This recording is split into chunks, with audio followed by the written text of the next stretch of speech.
You are probably no stranger to technology like this in science fiction movies. The recent technology we have seen can be temporarily called hibernation technology. It was born to help people survive a long period of lack of basic living conditions such as food and water, or maybe we can make further trips into space in the future. Hibernation is actually more widely known as a survival method for some animals that specialize in cold places. As science and technology, as well as movies, develop, many people think about new perspectives and hopes. They think we can find a way to hibernate humans to maintain life when encountering unexpected incidents or applications in space travel. But is hibernation as easy as many people think? Can humans hibernate? And if possible, what do we need to do to realize such an idea?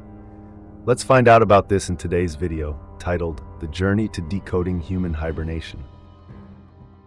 Please leave a like and subscribe to the channel before starting so you don't miss our exciting videos published weekly. Don't take your eyes off the screen because we're getting to the main content now.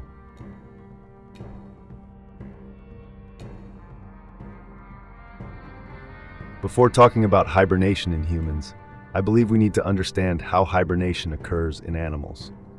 Hibernation is a solution for some animals to escape cold winters with poor food and harsh weather. Before each hibernation period, animals try to eat a large amount of food, limit energy consumption, and reserve it to be able to survive for many months until spring comes. Recent studies have shown that, in addition to saving energy and protecting against cold weather and lack of food, hibernation also helps animals effectively avoid dangerous predators. Over the centuries, scientists have also discovered that most hibernating animals often have a thick layer of white fat, whose function is to prevent heat loss. Around their shoulder blades and chest bones, there is also a layer of brown fat, which is 20 times more effective at preventing heat loss than white fat. Thanks to that, animals do not freeze to death when undergoing a long hibernation period that can last up to 6 months. And our question now is, can humans hibernate like animals in the natural way? The answer is unfortunately no. The hibernation process took place millions of years ago, occurring in mice, rats, squirrels, snakes, frogs, and even mammals. However, humans with much more complete brain development have completely lost the important elements to be able to do that. One of the prominent factors is that the human heart is completely unsuitable for hibernation. Why is that? The hearts of hibernating species can beat when the body temperature is below 0 degrees Celsius, but in humans, the heart cannot function. If the body temperature is too low, it cannot remove excess calcium. When the body temperature is no longer maintained at a stable enough level, it can cause heart failure.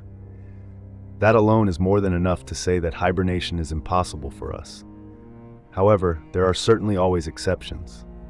Our story takes place here at Rokko Mountain in the Japanese city of Kobe, a natural beauty spot with rolling hills, long trails, and stunning views of Osaka Bay. Every year, this 914-meter-high mountain range will be filled with red, yellow, and orange leaves in the fall, making it a popular destination for barbecues and fun for young people. Of course, we're not here to travel. In October 2006, Mitaka Uchikoshi, a 35-year-old civil servant, went on a picnic with a group of friends to Mount Rokko. After a day of eating, drinking, and chatting at the top of the mountain, Uchikoshi's friends decided to take the cable car to the bottom of the mountain and go home. He chose to climb down alone by walking along one of the trails. It seems like he wants to choose his own path. Everyone thought everything would go smoothly until they discovered that he had disappeared on the way down. Uchikoshi slipped, causing him to fall, hit his head, and break his pelvis.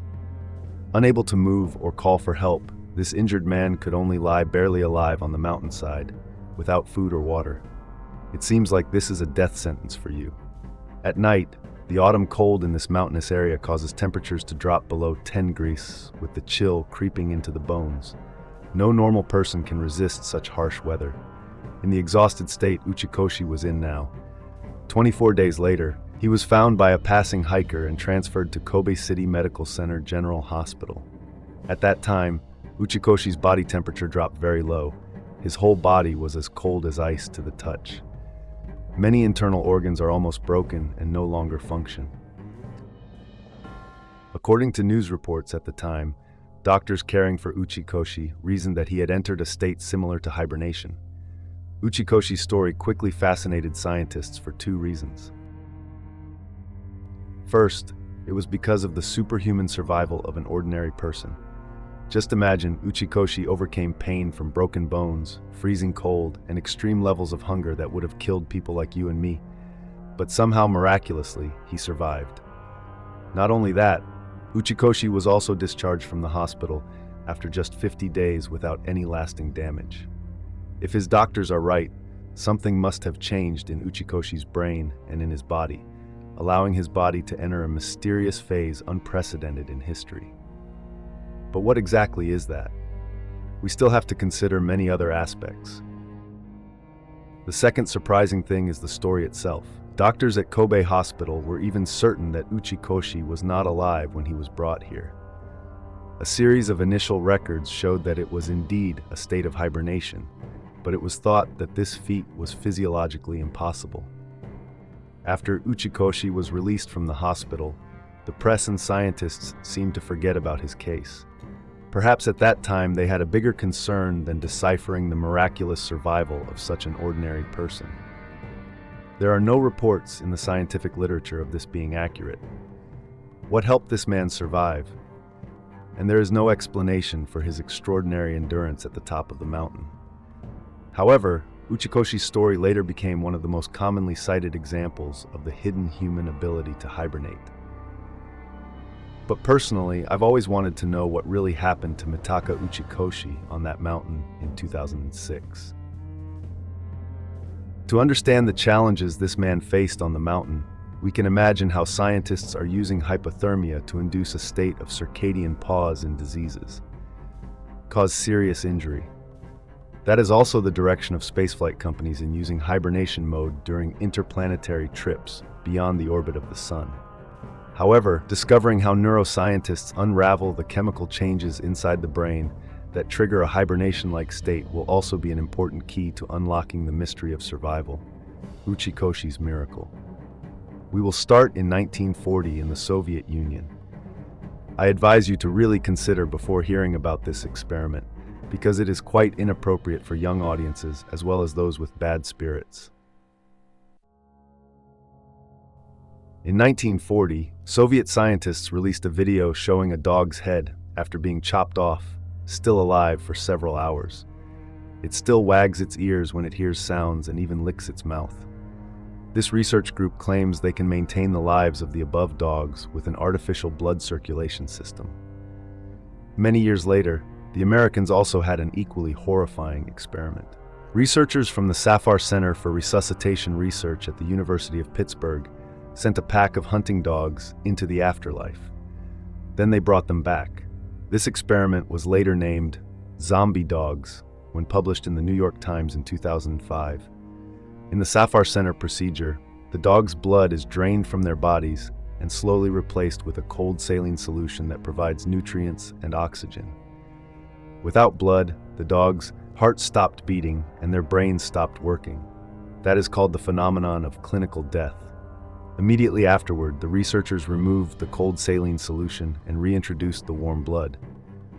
Then, 60 minutes later, after strong electric shocks, the dogs were revived. The majority did not suffer brain damage, and experiments demonstrated that the rapidly cooling circulatory system could put the dogs into a state of biological pause.